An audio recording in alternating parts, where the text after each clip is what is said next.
So what happens when a client orders pallets, takes delivery, only to discover a little while later that the pallets just won't work for them? It's a situation that no pallet supplier, or client for that matter, ever wants to be in. But unfortunately it happened, and I'm going to tell you all about it, as well as a few key takeaways for me right now.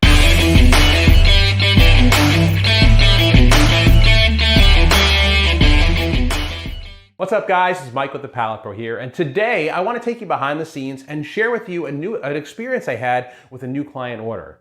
Things definitely didn't go as planned, but it reinforced two key things that I feel will only help my business grow in the future. So a gentleman gives me a call and he's looking for a quote on a few hundred 48 by 48 pallets.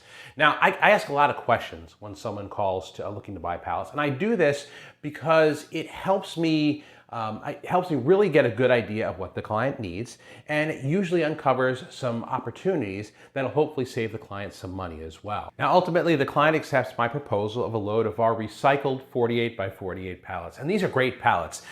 We get a lot of them from our suppliers in the construction industry, and while they're not pretty, they're usually A grade, just use only once, 4 stringers, and super strong. We deliver the pallets, invoice the client, they pay, and everything seems fine. About a month later, I get an email from the client basically saying, hey Mike, the pallets you sent us, unfortunately they're not working for us. Could we possibly talk about getting a few replacements? I immediately give the gentleman a call, and it turns out that they use a pallet jack to move the pallets around the warehouse. And now remember, these pallets have 4 stringers, and while a forklift can pick them up just fine, the placement of the 2 center stringers doesn't allow for use of a pallet jack. And they barely used any of the pallets that I've sent. No joke, I was floored. Specifically because I make it a point to ask all this basic information when I'm talking to a client originally. You know, 2-way or 4-way, 3 stringers or 4 stringers. How many boards do you want on the top and bottom? What kind of spacing do you want for the boards? You know, you get the general idea. Well, I'm about 95% certain that I asked about the stringer count during our conversation. I'll call myself out here and say that for some reason, I didn't have that information in my notes. But luckily, this gentleman, he couldn't have been nicer. And he acknowledged that he also wasn't aware that his warehouse guys needed 3 stringers instead of 4. Now, while I wasn't sure about my note-taking skills, I was certain about one thing. I was gonna make this right. You know, if you order from me, you're gonna get the pallets you need to ship your product safely and quickly. And that's just not a marketing gimmick. I have a happiness guarantee front and center on my website. And I'm not afraid to call it out in my proposals to new clients either. So the client and I worked together, and I was just about to send him some replacement 48 by 48s when he called me and said, hey, that he had a meeting with his upper management, and they decided to just go ahead and try to make that the 48 by 48s that I sent him previously, they were gonna try to go ahead and make them work.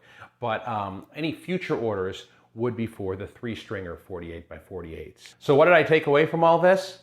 2 things. Number one, it further reinforced to me that details are a big deal, and that my process of asking a ton of questions up front actually adds value to my clients.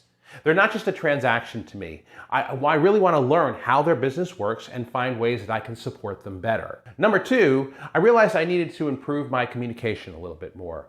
Now, when I talk to a client for the first time, I take a ton of notes and I add it to their file for future reference. But the more I thought about it, I realized that this was a very one-sided process. Communication is one of the core pillars of my business, and it's important that my clients and I are on the same page regarding what they're requesting of me and the solution that I'm providing to them. So going forward, after every initial call with a new client, I'm going to send them a quick email summarizing what we talked about. A call recap, basically, specifically highlighting the details of what they've asked me to quote them, as well as any additional recommendations I might have made. Aside from providing a written record of our conversation, I'm hoping that this email will provide even more value. First, it gives the client something they can easily forward on to other decision makers in case they're not sure about something. Second, it provides the client with even more helpful information that they can hopefully use and reference when they're calling around to other pallet suppliers for quotes, which is something I encourage, by the way, and I'll talk about that in another video. Thanks for watching, and I hope you enjoyed this little look behind the scenes of my business. While I'm glad the situation had a happy ending, I'm more excited about the chance to tweak my process even more. I'm a bit of a nerd about that kind of stuff, and it's fun for me to make little tweaks like the one I told you about, especially if it's a change that's going to hopefully help my clients, any future clients. Speaking of which, if you need new, recycled, or custom pallets for your business, give us a call at the Pallet Pro. We're based here in Orlando, but we help businesses like yours throughout Central Florida get the pallets you need to ship safely and quickly. Call us today at 407-205-7527 or shoot us an email at info@orlandopallets.com.